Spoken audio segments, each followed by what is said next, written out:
I've got $700 here. I'm going to buy some CBD paste. I'm going to buy some THC as well. So from my knowledge, I need both. I need CBD, which halts the cancer, and I need THC to kill the cancer. It's not every day you get to ride along on a drug deal, but that is what you are watching. It's completely illegal. It's not legalised in this country yet, which is just a farce. It's ridiculous. But for single mum Kate Mulveenan, this isn't about getting high. It's life and death. And across the country, thousands of people are doing the same. The doctors in this country say they cannot help me, they cannot save me. It's why since October, Kate has spent over $150,000 of her own money trying just about everything she can that may cure her stage 4 lung cancer that has metastasised to her bones, including 3 trips to Mexico to try a raft of treatments that aren't legal in this country. In the IVs, we use Helexor, which is mistletoe. I use B17, which is derived from apricot kernels. That has a small trace amount of cyanide, so it's not legal in this country. Vitamin C, high dose.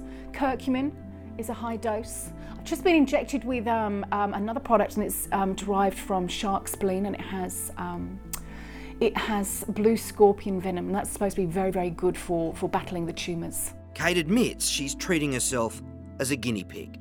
I wouldn't pull any of the anything out of my protocol because I don't know what's working. I had an independent doctor look at it and he gave me the results over the phone, and I said, what does that mean? And he said, that means effing brilliant. And he laughed. Probably the weirdest thing she is trying is dog worming pills. But before you write her off as crazy, there is some evidence they may help, including a university study and testimonials. I'm usually skeptical, and I was and maybe still am about this one. But there's an interesting background to this. It's now almost a year since Kate was first diagnosed and 6 months since we first spoke to her. And she believes something in the mix is working. It's frustrating, it's not allowed, because I'm walking, talking, living proof that what I'm doing is working. What I'm doing is actually working. I'm here with my daughter, months after I'm supposed to be dead. Kate is also taking a targeted therapy drug from doctors here in Australia. On that drug, they've had great results from that drug, but the doctors have told me themselves, 3 specialists, an oncologist, a radiologist, a GP, and a lung specialist, said this will not save you. We can only get you to 24 months.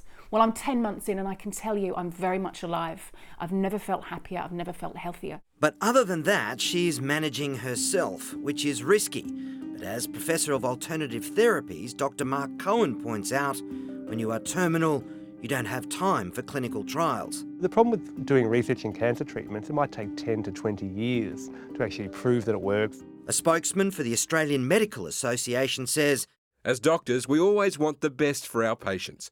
And I'm glad Miss Mulveenan is doing better than predicted. But he warned patients against using complementary medicines that are not backed by scientific evidence, especially those that promise cures for cancer. I still have calls from the hospital offering me palliative care, and that makes me irate. They're seeing me as a statistic. They're seeing me as a Medicare card number. Kate says she refuses just to wait to die and will continue to try and heal herself. Diagnosed terminally with cancer in my lung, liver, lymph nodes, hip, spine, ribs, shoulders. There's no cancer in my lymph nodes. There's no cancer in my liver.